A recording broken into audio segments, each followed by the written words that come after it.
मालकानगिरी रे high alert. गत 24 तारिख में छत्तीसगढ़ सुकमा जिलार चिंतागुफा जंगल में माओवादी माने 25 जन जवान को निर्मम हत्या करथिले।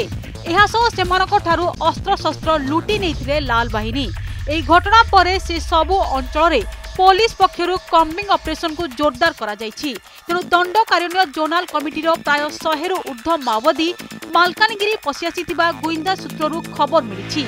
एहा जणा पड़िबा परे सीमांतवर्ती अंचल को सील कर दिया जायछि। जिले में हाई अलर्ट करने सह कम्बिंग ऑपरेशन को जोरदार करा जायछि।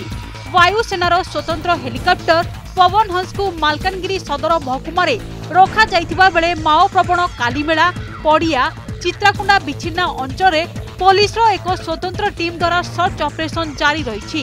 कुरुब जंगल में मंगलवार दिन माओवादी और पुलिस मध्य गुली विनिमय होइतिला। तेबे एही एनकाउंटर रे माओ नेता उदयंक सह अन्य कैडर माओवादी अल्पके खसी जिबारे सक्षम होइछंती। घटनास्थल पुलिस विपुल परिमाणर विस्फोरक जबत करिछि।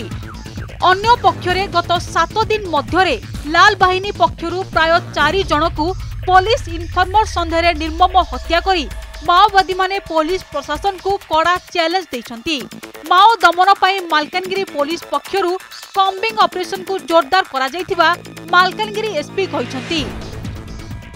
छत्तीसगढ़ रे जो अप्रैल 24 तारिख रे जो इंसिडेंट हला तापरे आमे अधिक सतर्क नजर रखिछु। बॉर्डर एरिया रे आम जी सिक्यूरिटी फोर्सेस मुतयन होती सीआईपीएफ मुतयन होती अलर्ट करा जायछि तथा कुम्बिंग ऑपरेशन आमर बॉर्डरिंग एरिया तथा अन्य एरिया रे जोरदार करा जायछि। गतकाली आमर कुरुब एरिया कुम्बिंग चलिया टाइम रे गोटे एक्सचेंज ऑफ फायर होता। पार्टी एवं एरिया सर्च करुच्ची।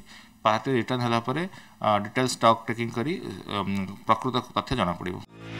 माओवादी माने गोटिए परे गोटिए हिंसाकांड घटाई लाल बाहिनी आतंक सृष्टि करी चलीछंती। एहाकू दृष्टि रखी केंद्र गृह विभाग पक्षरु आगामी 8 तारिख रे देशर 10टी राज्यर 35टी माओ अधिष्ठित जिला को नहीं एक स्वतंत्र बैठक करा जाउछि। बैठक रे समस्त जिलार एसपी जिलापालक समेत 10टी राज्यर मुख्यमंत्री माने जोग देबार कार्यक्रम रहिछि। तेणु माओवादी दमन पाई केंद्र पक्षरु एक बड़ धरणर पदक्षेप निया जाउतबा आशा करा जाउछि।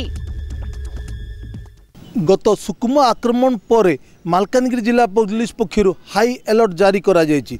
गोविंदा विभाग सूत्रु मिलिथिबा सूचना अनुसार छत्तीसगढ़ किछि माओ संगठन मालकानगिरी जिले में प्रवेश करथिबा सूचना पाइबा परे जिला पुलिस सीआरपीएफ एवं बीएसएफ पक्षरु मालकानगिरी एवं छत्तीसगढ़ सीमा को सील कर दिया जाए। कुम्बिंग ऑपरेशन को जोरदार करा जायछि। अन्य पक्षर आगामी 8 तारिख दिन केंद्र गृह विभाग पक्षर एक उच्च स्तरीय बैठक में माओ प्रभावित 10टी राज्यर प्राय 35टी जिलार जिलापाल एवं एसपी माने जोग देवार कार्यक्रम रही। एही बैठक रे माओ दमन नहीं कड़ा आभिमुख्य ग्रहण करिपारे केंद्र सरकार।